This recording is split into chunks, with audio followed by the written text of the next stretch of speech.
Hey everyone, my name is Prussia, and today I kind of want to talk about Havencraft a little bit. So, on I believe August 3rd or 4th, I won a regional invite with Haven, and I've been sitting on Haven for a while. I tested the class a lot before release during the Japanese uh, whatever season or before we got English. And today I kind of want to talk about my Havencraft deck, but also in a way that allows you to build your own Havencraft deck, because I believe Haven is very flexible right now, and I don't believe there's necessarily a correct build. But I will today show you the build that I like the most. So on the screen right now, I apologize, my face is in the way of some cards, and there might be some cards, cut off a little bit, but I will enlarge them like this. Look at John here. When I talk about them, so you know what card I'm talking about. And yeah, so we're going to kind of go through a lot of cards. Today we're going to go through a lot of cards. And then at the end, I will show you my list that I use to win the regional. Not win the regional, win a regional invite. That's later on. Yeah. So hope you guys can enjoy, and hope this is insightful. And if you have any questions or specific cards or whatever, please leave them in the comments below. I would love to answer them. I don't think. I think later on when I talk about my deck, I will touch on like some matchups and some classes and stuff, but this isn't going to necessarily be like a how does Haven do into X, yada yada, whatever. My quick thoughts are, I think Haven is the second best class right now. Dragon is the best. I think you can beat Dragon if you play well and get lucky. And by that I mean that Dragon doesn't get lucky, because Dragon will still beat you if they high roll. This deck cannot necessarily beat a Dragon high roll, but it's the class that I feel like has the best chance to. So yeah, let's get right into it. So as you can see right now, this is not a complete deck list. This only has 23 cards. So this is sort of what I want to call the core of at least my deck and the way I think of Haven right now. So we'll start off with the 1-drops. Bellringer Angel, in my opinion, is one of the best cards in the game. I think it's probably second only to like Dragon Oracle, and Shenlong. I think those are the top three. I think. Anyway, that's not what this video is about. But Bellringer's amazing card. This basically single-handedly wins games against aggro unless they super high roll. Most aggro decks cannot beat turn 1 Bellringer. Yeah, Bellringer's a really good card. It draws you. This is just never a bad card. And I don't think in this deck you're really pressed for deck space that you wouldn't want to play this card. Because I know that's sometimes a concern for other decks right now, where, hey, there's so many cards I gotta fit in, I can't fit in Bellringer. I don't think this deck has that. I think there's, frankly, a lot of bad Haven cards, So anyway, number 2 is my birds. Where my birds at? Shout out to my birds. Pinion Prayer is just amazing. This is a 2-mana 2/2 storm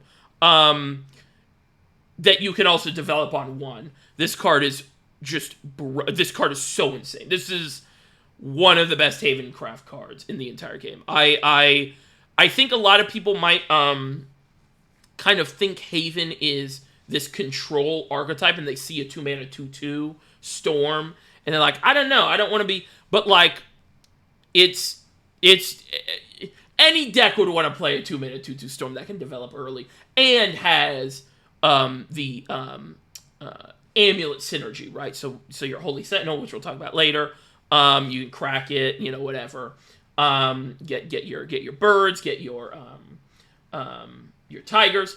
The way I built my deck later on, you'll see, I really built around this card in terms of some choices that we'll talk about later. But there are definitely cards that you can play to help this card be even better than it already is. but it's still a 2-mana 2/2 storm.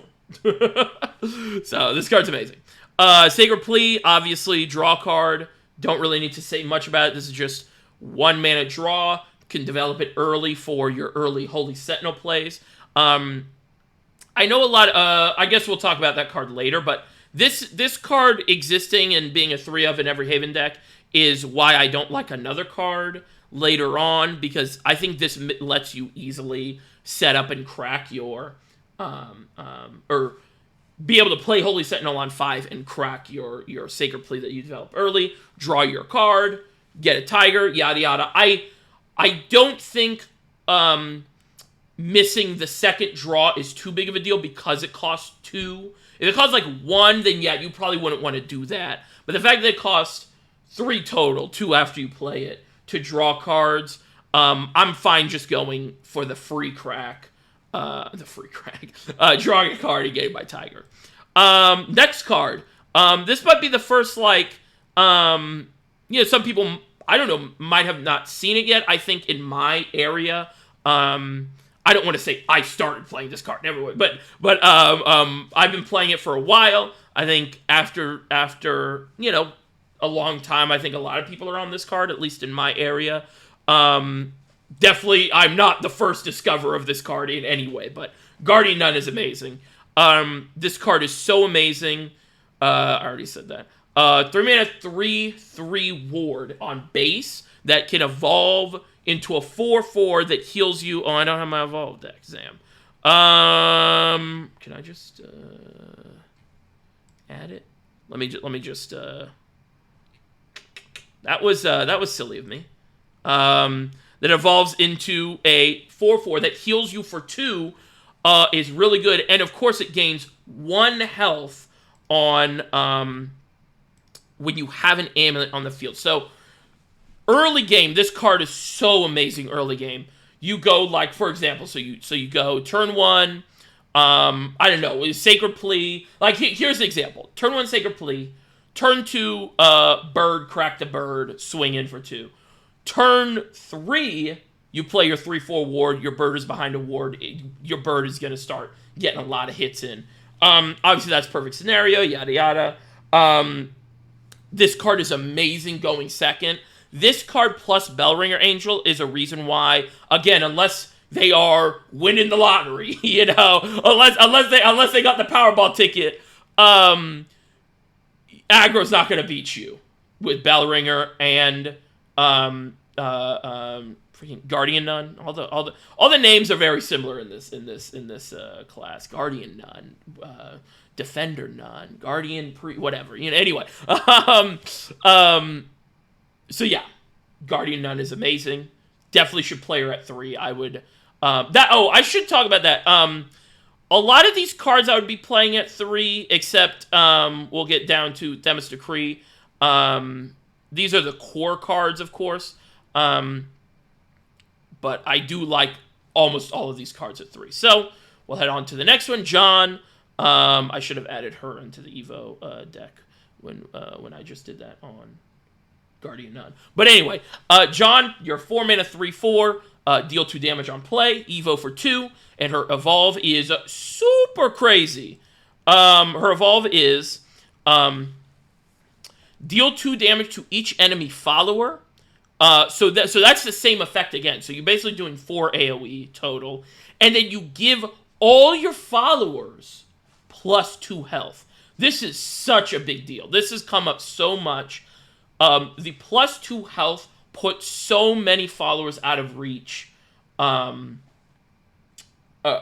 your enemy's stuff, of your enemy's removals, of your enemy's, So like your Tigers, they go to 4/6. That takes them out of range of Conflagration of Fafnir. Your birds become 2/4s. That's not necessarily relevant in terms of like dragon matchup, but still, if it's before overflow, that's pretty unlikely. Never mind. Anyway, bird 2/4, 2/4 bird, and you can develop John early. And I think with Haven you can actually play a pretty good board-based game plan, and I think it's very much thanks to this card. John is amazing. I think it's just at a 3 of. And yeah, next card is Acolyte's Light. Acolyte's Light is one of my favorite cards in the entire game. This card is so insane. 4 mana banish, and heal 2. So this is Execution on crack. Execution, of course, can target amulets. Maybe a hot take. I think amulet destruction is a little overrated right now. I don't think it's that big of a deal to be playing less than 3 of this. Then, or you should be playing 3 of this, in my opinion. I think that execution, if you want to go like 3 and 1 or even 3 and 2, I would agree. But like, I think you have to play 3 of these. This card is so amazing. 4 mana, quick, banish something, heal for 2. This makes D-Shift never win most of the time. Not that D-Shift is really relevant anymore right now. Your dragon, your big dragon, your Genesis dragon, things, get out of here. Just really nice. Really, really good card. And then, next, I don't know. I feel like I'm Moon Almirage's biggest defender. This is like, did I already say, what I already say was the best Haven card, but this is a top 3, top 2 Haven card right now. 5 mana, 4/5 storm. End of turn becomes gains 2 health every turn. By the way, that happens every time you say go ahead. While it's on the field, and then Follower Strike gain +2 attack.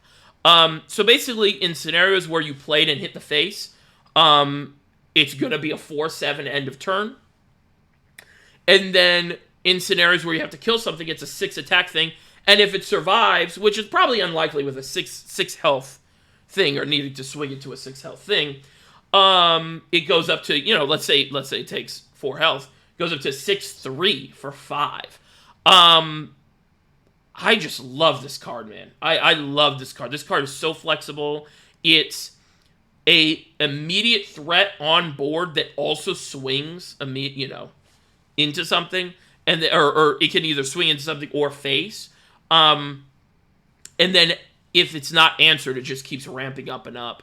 It's basically like if this card doesn't get answered immediately, it's very hard to deal with, I think another thing is like its value is like pretty immediate. Like if they, I don't know, like they can't, if they go like, I mean, not that you would do this, right? I feel like if you saw 3 open, you probably wouldn't do this. But if you go like play it, swing it, and they what's it called? Serpent's Wrath. This 3 mana deal 5 from Dragon. They draw the card. Like that's not the worst case scenario, honestly, because that makes your next turns like safer. You can set up your tigers, stuff like that, But it's just such a good card. I love this card so much. 4 attack storm is really good. This might be the digital, coming from. But this is like, I just see this and go, oh my gosh, 4 attack Albert that gains more health? Sign me up. Last core card is Themis Decree. I debated to put this on core cards because I don't think you should play 3. At least I don't play 3. I think you can play 3. But it is like one of the best Haven cards. It is a core card. I think most Haven decks want to be playing this card. It's just simple. I accidentally clicked out of it. Simple, 5 mana, kill everything. Really good. Really good against basically every deck. Dragon, Sword. Yeah, I think really good. So now, sorry I didn't have much to say about Themis. It's just destroy everything. I think most people, realize how good that card is, or how good that effect is. So now I want to come over. Let's see, to this beast of a deck list. So this is basically I kind of took a lot of cards that either I've seen people talk about, I've played myself, I've seen other people play, or just other considerations for Haven.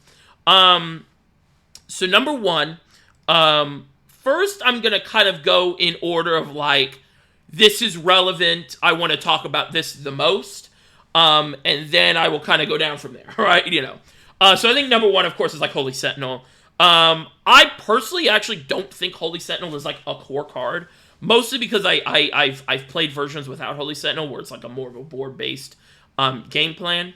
A lot of people like playing 2. Personally, I like playing 1, and the reason is I've never had a game where I play Holy Sentinel, they destroy it, and it's like I've lost the game because of that. You know, like most of the time, if you develop your like, because the way my deck is built, it's not all in on Holy Sentinel. If your deck is all in Holy Sentinel, you probably do want to play 2 and maybe some Cruel Priestess and stuff to get it back if it gets destroyed. But when your deck is not completely built around Holy Sentinel, I don't think it's too big of a deal for it to get destroyed if they waste their execution, their 4-mana execution on your 5-mana amulet. To me, that's a W. I'm taking that, honestly. I'd take that any day of the week with my Moon Owl Mirages and everything, for sure. Obviously, a great card. It's just one tier below core, in my opinion. And again, we're 15 minutes in. I think y'all know. All of this is just like my opinion from my experience. This game is so experience-based right now because everyone's in different areas of the country or whatever, or different countries, and it's only been a month and a half since release. So I don't think there's any way to say, this is the best list, this is the best yada yada, whatever. I think the one truth is Dragon is the best. I think that's the one truth. But anyway, next card is Dual Flames.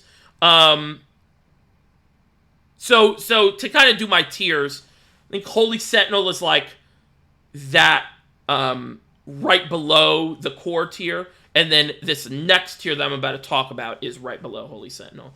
Also, I already talked about Themistocracy, so we don't need to do that. So Dual Flames. Dual Flames is your Tigers, right? So this is 4 mana, 4/4 rush. Crack it for 2, get another 4/4 rush. This card's amazing. I think this card is very, very strong. You're playing Tigers anyway with Holy Sentinel. You want to be playing this. I don't know much to say because it's just really good card, really good value. 6 mana for 8 worth of stats that can rush in is really nice. Obviously, the Holy Sentinel synergy is there. Yeah, Tigers are just good. 4 health is really nice with John, right? Because it goes to 4/6. That's not going to come up a lot, but just easy. Just yep, this is a good card. Being able to remove stuff is really nice. Just good card. What would next be? I'm trying to look up. Oh yeah, Prison Priestess. I'm sorry, Prison Priestess is probably in that Holy Sentinel tier.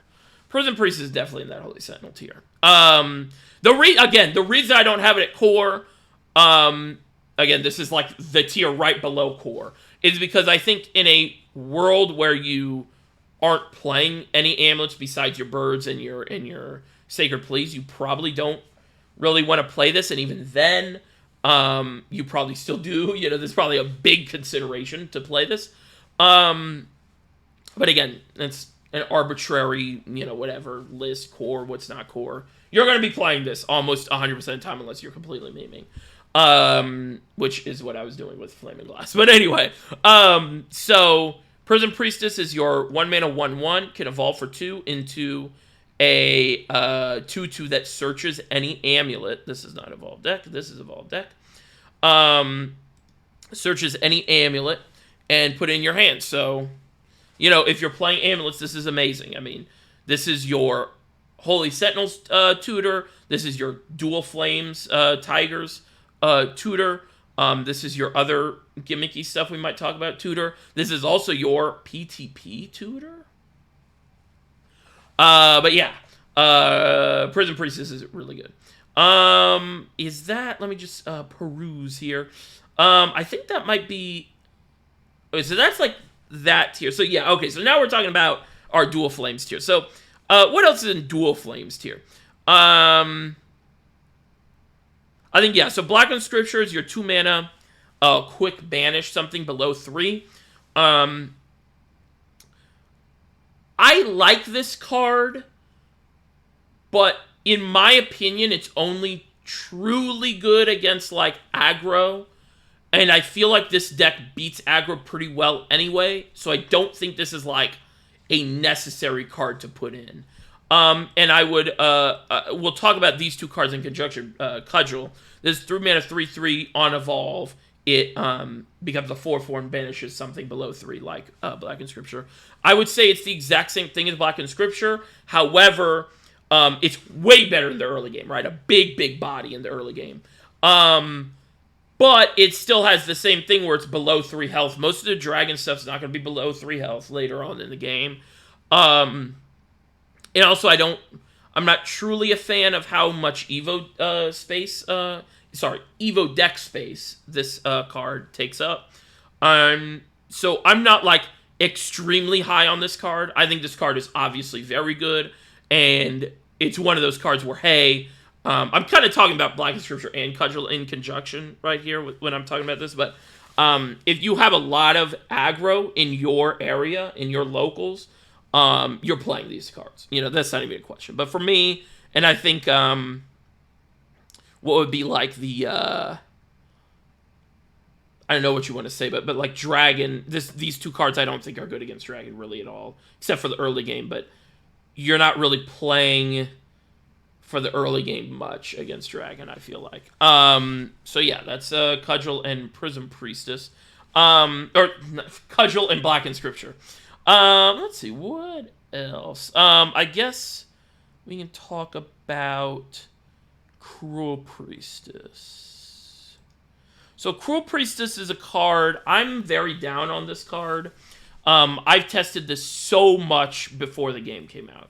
And in my mind, I don't want this to be negative, just a complete negative on this card, but like, this card to me is always just, it's almost like a quest card. You have to play Dual Flames Tiger, you have to crack Dual Flames Tiger, and then you have to play this card with with basically an empty board, get Dual Flames, crack Dual... I guess you don't even have to crack Dual Flames, but yeah, you do. Yeah, you have to crack Dual Flames for this to be, you know, relevant. That's a lot of mana. That's a lot of times where this card is just awful. 4 mana, 3/3, bringing back your Sacred Plea or your Bird Amulet is just not good. It's just not good enough. Obviously, bringing Holy Sentinel back is good, which is why if your deck is built around Holy Sentinel really extremely, this might be a good consideration. I think that's pretty much it. I don't like this card very much, but I 100% understand people that do like this card. And in the mirror match, this card's amazing, right? In the mirror, this card's amazing. I just don't think getting a whole board of tigers and stuff is really good enough against Dragon, in my opinion. And then in the other matchups, the game doesn't go long enough for this to be useful, you know. So anyway, that's my thoughts on Cruel Priestess. So I think this is in the same tier, but these two cards are just going to be like cards I really like. So we'll talk about Lucifer first. I mean, I think a lot of people like Lucifer. Maybe not in Haven, but this card is amazing. This is 7 mana, 6/7, heal for 4. And of course, it can evolve into an 8/7 that deals 4 at the end of the turn.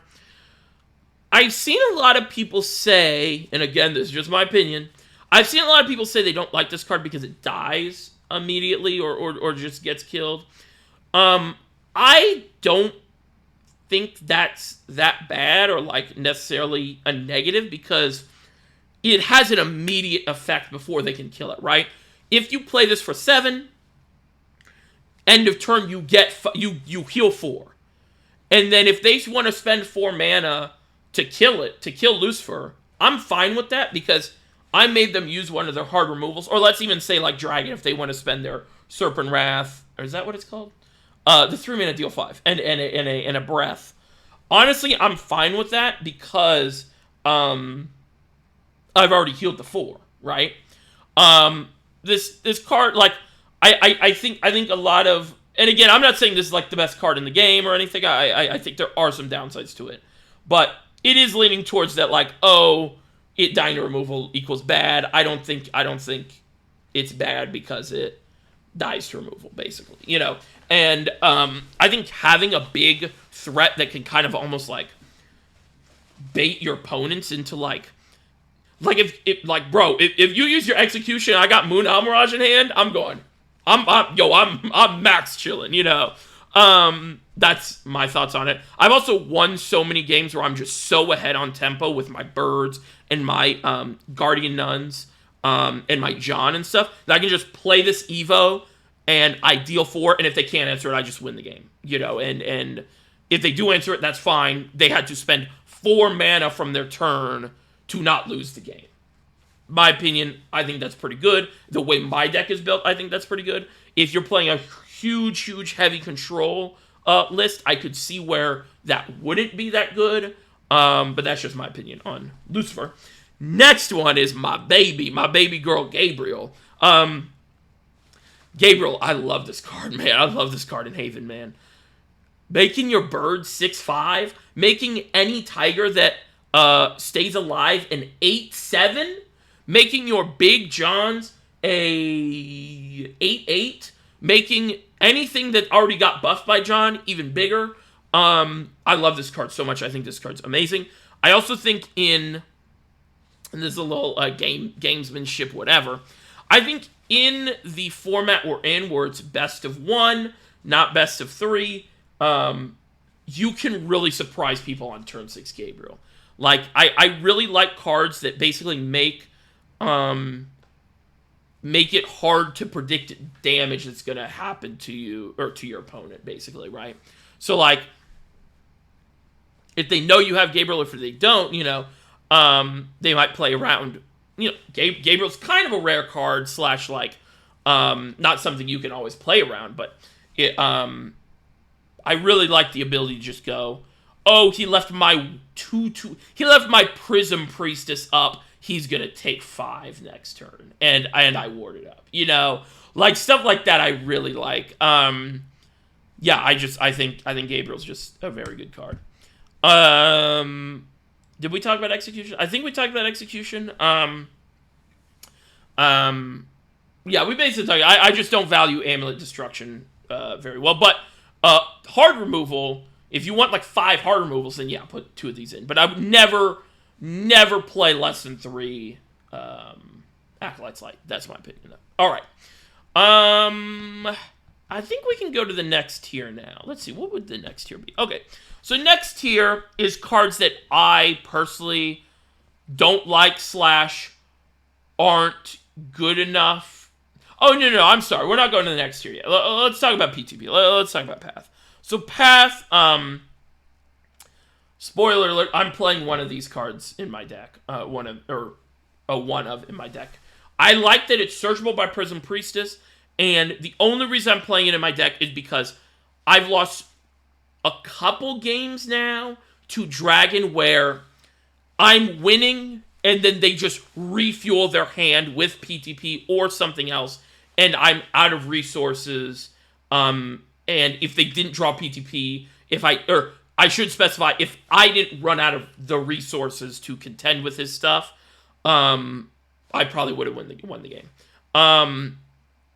And I like the ability to search this. I also like the anti-aggro-ish aspect of it, where, hey, gotta play around PTP. If you want to put me at 9, see ya. Board's gonna, you know, go away. I will say I don't think this card is ever playable in the early game with this deck, because you just don't want to be skipping 3, taking 3, and then like drawing 3, you know? You just got to be really careful with this card, you know? But y'all are great. Y'all are good at this game. I know. I have confidence in you. Anyway. Yeah, PTP's good. Yeah, okay. And then I think with that, Dark Offering, I almost want to put Dark Offering on a lower tier, but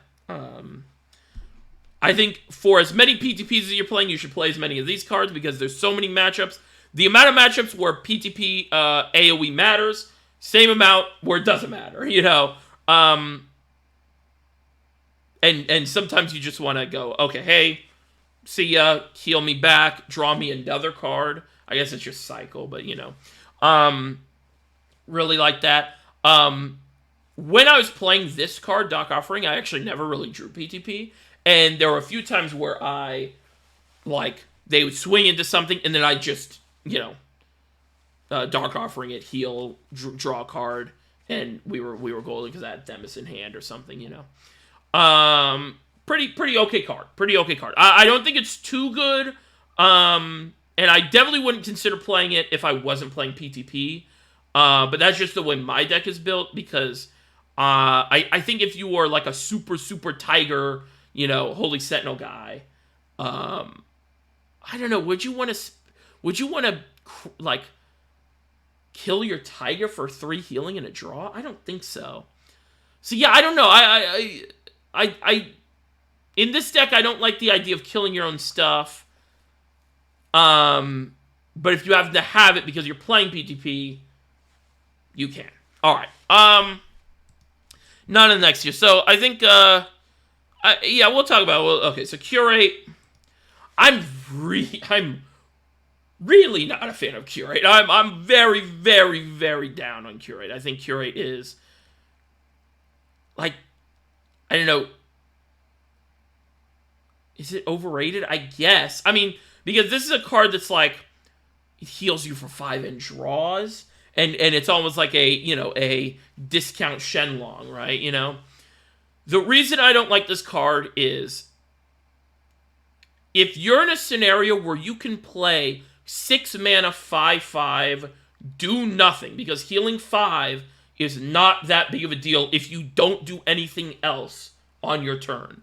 If you're in a position to play 6 mana 5/5, do nothing, you're winning the game already. You're winning the game already, and why wouldn't you just play a Moon Mirage Bellringer swing face pass? In comparison, I know that we're talking about perfect hands, yada yada, whatever, or even just developing your amulets, or playing a thing in Gabrieling or whatever, and then also I also don't see turn 10 enough for this card to be oh, you can do turn 10 and then do another 4 mana play. That I think this is relevant, and I think Haven has a lot of cards where if you're not careful in building the deck, you're gonna brick hard. If you're playing a couple Cruel Priestess, if you're playing a couple Curates, there's going to be games where you draw into your Cruel Priestess and your Curates, and you are just dead in the water, I don't know. I just, like I said, I don't know a situation where this helps you win the game more, or how should I say, where it swings you from losing to winning. Not that that's all that a card should do, but this card will never help you if you're losing because it doesn't have ward. Oh, what did I just do? It doesn't have ward or anything. It's just a big dumb body that heals you for 5. That if you're not answering their board or anything, it's not that good. Also in the scenario which we'll talk about, I don't think you have to play Holy Sentinel on 5 or you lose the game. But in a scenario where you play Holy Sentinel on 5, when are you going to be able to play this and pass, That's my opinion on Curate. I will say, not to flash my card or whatever, but I definitely played with this card a lot, and that's my conclusions after playing with this card a lot. And yeah, I see the benefit. I see, it's, oh my gosh, Shenlong's so amazing. This card is, kind of discount Shenlong. Let's play it. I don't know. Next card, I guess we can talk about Erd.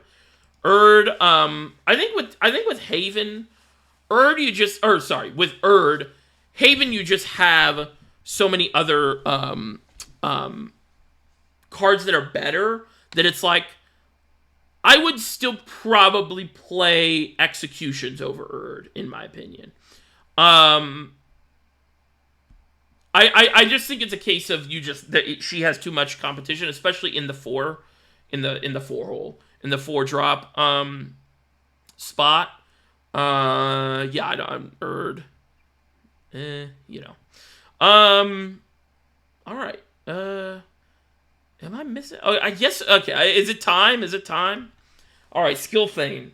Skill Feign, I think, is really bad. The Skill Feign's so bad. Like, it's one of those graphs where it's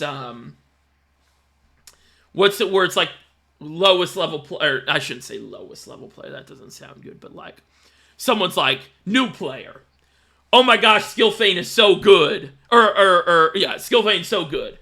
And then, graph, medium player, medium. What the fuck is it? We're not ordering a steak.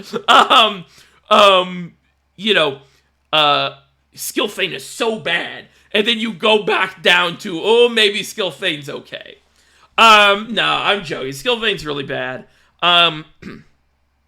If you want to play slot machines, if you're the Powerball ticket guy, go ahead. Go play Skill Feign. Even then, I don't think it's good. Like, there's so many other... Like, why would you play this over Lucifer, in my opinion? You play it, you put to graveyard 4 cards, right? It's not bottom of the deck. In a control deck, because that's the only build where you'd play this. In a control deck, you're throwing away 4 cards. And then if you hit an amulet, there's only a couple amulets that would even have immediate board presence, which is Dual Flames, the Hair of Illusions, which we'll talk about in a second, and then Sacred Pleat if you have Holy Sentinel online. Because those are the only ones you can crack on 7. Pause. Put a pin in this real quick. Some people might say, or I don't know, because like I am kind of emphasizing playing stuff on curve a lot, like because on Curate I was talking about 6 not being able to do anything if you played on 6. I know there's a lot of cards that you can obviously play later. I just don't really value cards that are only good if you play later than you can play them. I feel like. Just because bricking in this game is really hard. You only draw 4 cards at the beginning of the game. Like, that's honestly not a lot. And you really want to have playable cards, in my opinion. Anyway, back to Skill Feign. So, you have to fill your deck with probably, like, bad cards, bad amulets, whatever, for this 7-drop, which, if you lose against aggro, you're never seeing this card. To be good. And then all it does is it's a 2-mana AoE whenever you crack an amulet. Don't play Skill Feign, man. Just don't play Skill Feign, man. I don't... It's not good. It's not good. It's fun. It's fun. Against bad decks, it's good. But against good decks, it's bad.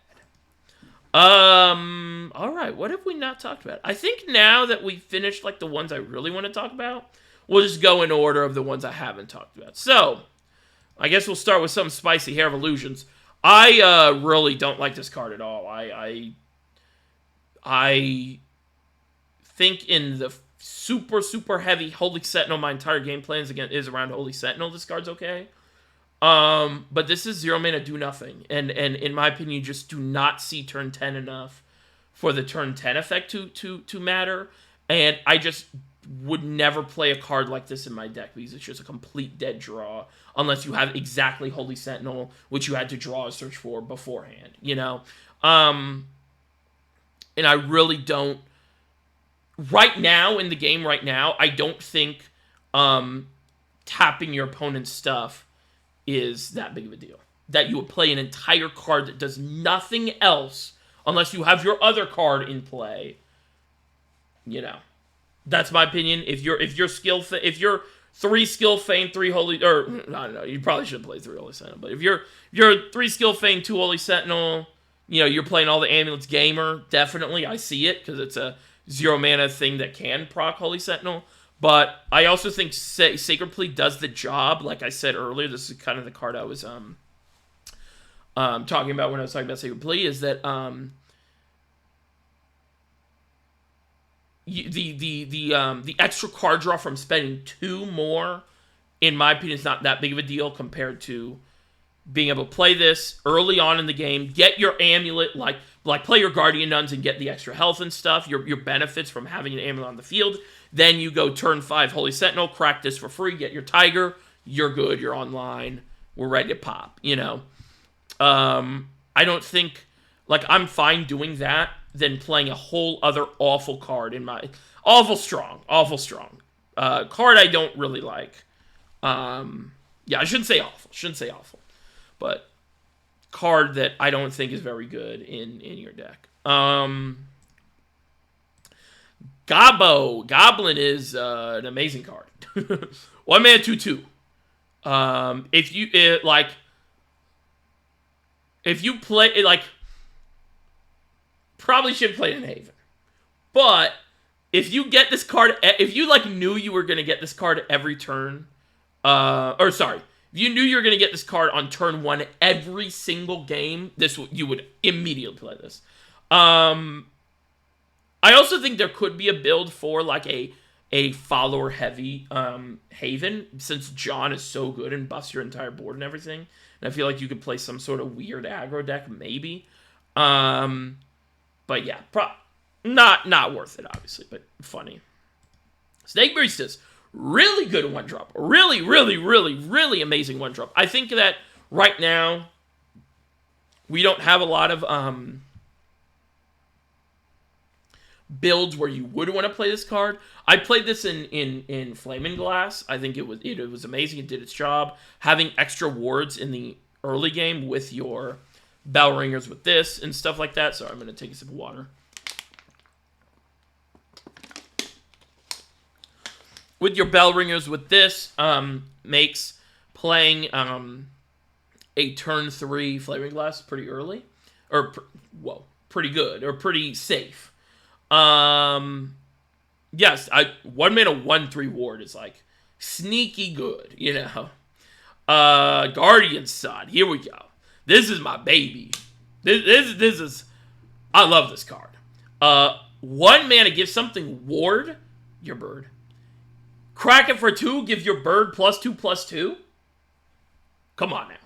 If that was the only application, I'd be like, okay.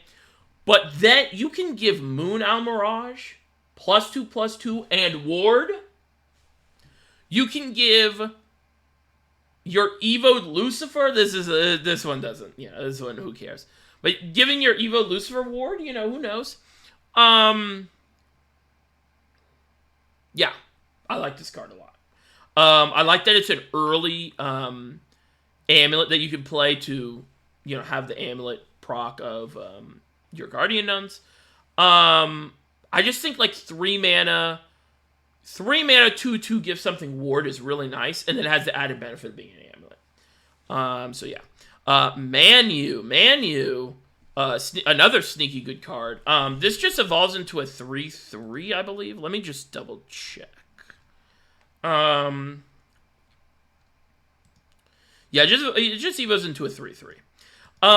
But it's a fighter. Well, I guess it's not a fighter in this game. We call 2/2s fighter in digital. But it's a untargetable 2/2 that can evolve into a 3/3. Kind of sneaky, you know. Okay, sneaky good if we're doing aggro something, you know. I think this will see play in relevance. It gets played later on in like some builds in Japan and stuff.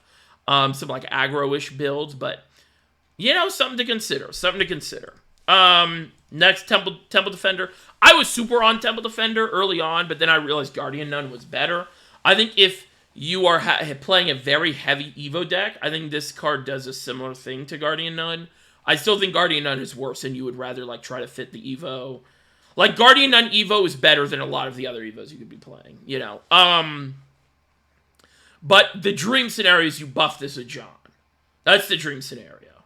Not gonna happen.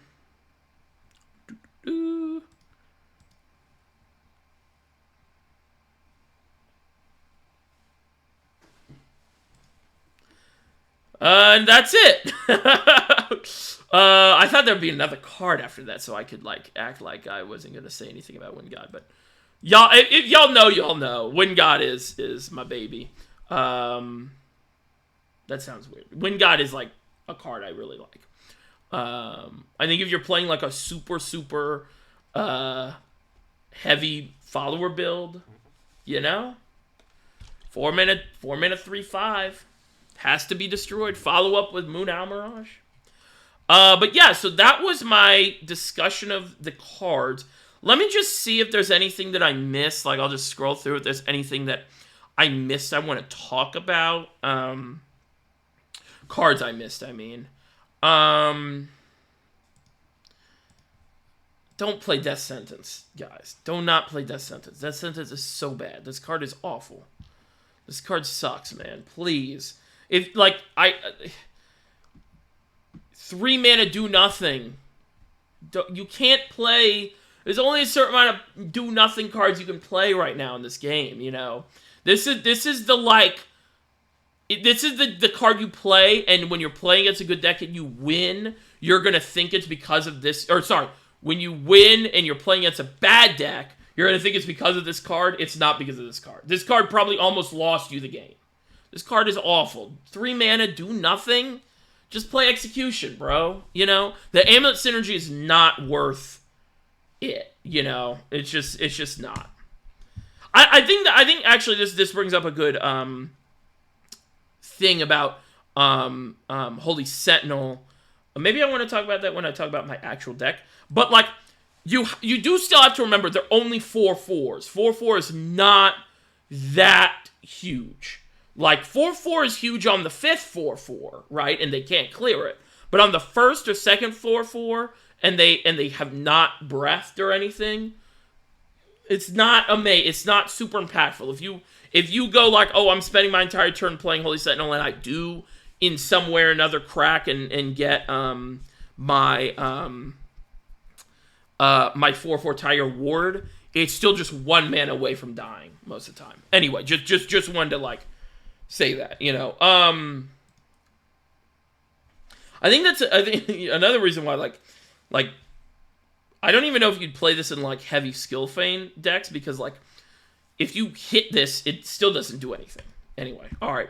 I guess Flaming Glass is bad. Like don't do Haven Flaming Glass, but it's fun, you know. The reason I did Haven Flaming Glass, I didn't talk about this. Was I thought that it would have a good matchup in the Dragon. It didn't. It did not. It did not. It did not. It didn't. It did not. And you're already winning, like, you know. Like, you're already winning against Sword and stuff, you know.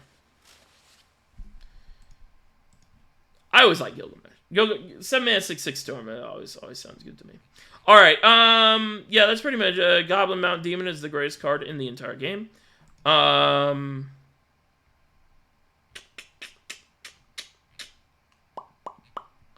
You know, I think people underrate Goliath. All right, I think we are way. The minute I said that, I realized, whoa, we are 48 minutes into this video. I might be going a little insane.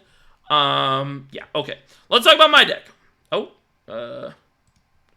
don't have my deck open, actually. Look at all my names. P, Pliz, A. All right, this is my deck. So, I think my face isn't in the way. So I just want to talk about everything here and kind of you know, maybe wrap up the discussion, talk about hopefully everything I just talked about in the last 49 minutes will come together here and you can understand my choices and stuff. So 3 Bell Ringers, of course, we talked about. Bell Ringer is good.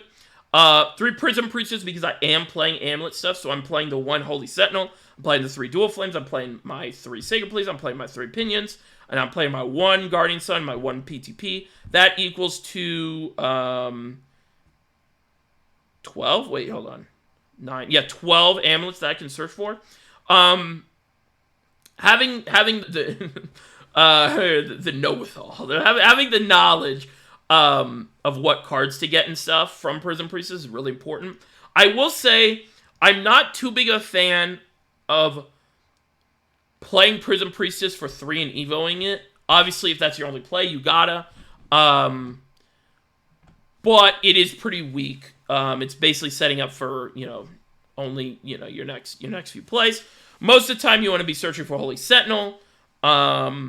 If you have Holy Sentinel, you want to be searching for Dual Flames. If you're against aggro, you actually kind of want to search for Guardian Sun. And then if you're against Dragon, there's a line where you probably do search for PTP to save for later on. One of Dark Offering, because I'm playing one of PTP, like we talked about. I like having equal amount Dark Offering is equal amount to PTP, because some matchups you do not want to have PTP on the board, taking up a slot, and you do need the healing, or the heal back, right? The heal back. One of Guardian Sun, so I haven't tested it, so I don't want to just but in my head, I would play 3 of these if I had 3. I know it's a bronze card. I only opened one. I only Oppenheimered one box. I know that sounds crazy, but I really like the follower. I like that this deck, which you'll see kind of forming, is this is almost like a hybrid of, hey, I got my amulets, but I also have a follower gameplay. I also have if I do Bellringer, my Bird, my Guardian Nun, my John, my Moon Almirage, that curve, that's kind of nasty, Watch out. So yeah, I like having emphasis on followers, and I think this does the trick. My 3 birds, my 3 sacred pleas, 2 blackened scripture. I cut this to 2 because, again, I was playing mostly against Dragon, but I still wanted something against aggro and stuff. My Guardian Nuns, PTP, John, Acolytes, 1 execution for, because I did want another hard removal against Dragon. My Tigers, my Moon, my Themis, my 2 Themis, my Holy Sentinel, my 2 Gabes, and my 2 Lucifers. I can see you going out of 1 Lucifer, but I really like this card. I really like this card. Then my Evo deck is 1 Bellringer, 3 Prism Priestess, because I don't really need an extra slot anywhere. And it's a card I would see, for Evo decks, I would want to play, if I have the slots, right? Haven has the slots, at least this build, it has the slots. So I have the ability to go, I'm going to play 3 of these because I never want to see this card without Evoing it. Guardian Nun, 2, and then John 3, same thing as Prison Priestess, and then the 1 of Lucifer. So yeah, this jacket, sorry I'm fiddling with my jacket, but it's getting a bit hot in here, a bit hot in it. I'm so sorry. I just did that. Alright, that's the video. And yeah, I hope you guys enjoyed. Actually, let me scroll down a little bit. Hope you guys enjoyed. If you are a Shadowverse player, thank you for watching. If you're someone else that is subscribed to my channel, because I do not Shadowverse stuff on here. Thanks for watching this 53-minute video of something that's probably not relevant to you, but I appreciate you. Shout out to the support. But yeah, if you have any, number 1, if you have any questions, please let me know. I'd definitely be happy to answer them. Number 2, if I don't know, if you see me at a tournament or whatever, want to ask a question or want to talk to me about the deck or any deck or whatever, for sure hit me up. I probably won't be at many tournaments because I got the invite and I hate this meta. I think this meta sucks. And then number 3, kind of leading into that, I probably will do videos on the next set soon here. So if you wanna tune into that, maybe subscribe, or don't if you don't like Fate Grand Order, because that's mostly what I post. But yeah, I just wanted to make this video. Hope you guys enjoyed. Also, I think the takeaway here is this is not the opinion. This is my opinion, right? This is how I see the deck. This is how I see the game. This is how I see the craft, the class. There's no objective right. This is just from my experience, my very small experience, because in reality, all of us have very small experiences in this game so far. But yeah, and also if you want to like hit me up on Discord or something, if you have like a specific question, do that too. All right, I think this ending's been going a little too long, so I will leave it there. Hope you guys have a great day. If you're going to regional qualifiers, if you go to regional qualifier and you pull up with this deck and you win, please let me know. Please let me know. That'd be sick. But even if you just pull up and you win with Haven or something, let me know. Actually, yeah, for sure. If you guys go to a qualifier or something, let me know your list if it's Haven. Because I would really love to see what changes you guys made and stuff too. But yeah, okay. I will see you guys later. Bye-bye.